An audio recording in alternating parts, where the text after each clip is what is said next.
Hi, welcome to Point Made. You know what they say, the more things change, the more they stay the same. So, COVID experts and plague doctors, and what do they have in common? But first... But much like the plague, I want to infect your lives. So what I want you to do is to please subscribe to our channel so you can kind of start interacting with us. That'd be great. So I was wondering about this, with them trotting out expert. This one says World Health Organization. This one says, you see the list. What are the qualifications to be an expert these days? I guess just breathing? That's really, just showing up in line first? Say the things we want to hear is what it comes down to. So like religion. Yeah, so had me thinking about what COVID experts have in common with plague doctors of old. You know, they both thought they knew what they were doing. That's really the key one. Now, granted, today they don't wear funny masks and garments marking their profession. Wait. I would argue that most politicians have had Botox to be wearing funny masks. So I'll count it. Actually, all the experts are wearing funny face masks and garments marking their profession. So yes, they do. They just change with the fashion of the time. So before I get accused of calling experts idiots, I'm not. I am. I watched Dr. Fauci. He's been getting more and more political as these months go on. Because today he was, this weekend he was like, you know what? Then maybe if we have to do a mandatory mask mandate, then that's what we need to do. So first masks weren't good, and then it was okay to wear masks if you need to wear masks. Now it's like we all must wear masks. Which, you know, I don't know if you look at Italy right now, they're not doing too hot. Yeah, no place is doing too hot. And Dr. Fauci kind of seems to be the symbol. Either you hate him, or you love him, or if you CNN, if he says something you don't want him to say, they just don't play it, like when he says it's safe to vote in person, just maintain social distance. But he has really been the poster boy. Like, what are his qualifications? I don't even know. Like, what is he a doctor of? Is he an epidemiologist? Well, yeah, he is. He is, and I've read his Audible book, right, called Soldier of Medicine. And is he the soldier of medicine? Well, it was more about like his experience in the past, which was like... Well, it definitely wasn't pitching. That wasn't his experience in the past. Well, he did a lot of work with AIDS back in the late 70s, early 80s. Just stop butt-sexing each other and you'll probably prevent a lot of that.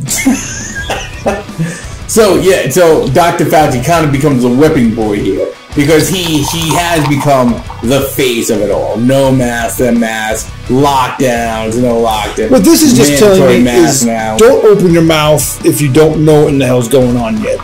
And that's really the thing, is like, are there any experts when there's a new disease? Are there? Oh, you better ask the party of science. So better ask the party of science. Yeah. And one of the things is that these guys, or at least vaginas, penises, masks, no masks, some type of celebrity. You don't care. That I don't think any plague doctor used to get in the past. It's probably the biggest ever. Look, I don't think that in the time of the bubonic plague, the requirements to be called a doctor were as stringent as they are today. You walk in, you got your bucket of leeches, right? You got your tinctures and stuff to give people. I think you're set. I don't think you're required as much knowledge and know-how as you do today. Not that I think the ones today really have any clue what's going on either.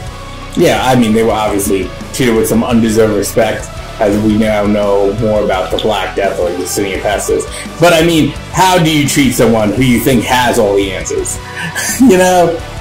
I don't think anyone has the answer. That's the difference. The media's response to this reminds me of Monty Python, when they used to, with that skit where they reel the cart down and it's like, bring out your dead. I'm not dead yet.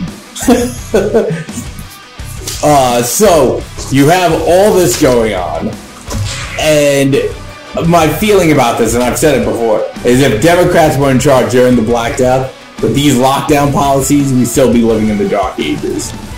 My point is this. I don't know what news source you guys are getting your information from. But if you haven't noticed, they have been hammering this COVID thing nonstop since this election process started up because they have nothing else in the bag. And also, their COVID policy is nothing new. The only thing they're trying to do is grab more power. Maybe we mandate masks. That's Biden's big takeaway. Everything else he's saying we should do, we're already doing. So look at things before you jump on the old man bandwagon. Now, I know Uncle Joe seems nice. Come sit on my knee. I got a mask for you. I know, I get it. But do some more research. That's all I ask. Point made. Don't be a COVIDiot. Now, quickly, do you agree? Do you disagree? Hey, tell me what you guys think. Maybe I'm just on an island out here because we haven't had that much of an infection. I don't know how it's been elsewhere. This guy's been to New York. I have been. So he's kind of been. Now he traveled to New York at a very, very unrecommended time frame, but that's fine. So tell us how things are where you've been. What do you think? Do you think that the Democrats have a finger on the pulse of what this issue is, or do you think they're just out there trying to pander to the masses? They're propagating fear. If you want to live in fear, like Uncle Joe in the basement for the next 2 years, 3 years, vote Biden. I'm sure you can stock up on canned salmon. Point made.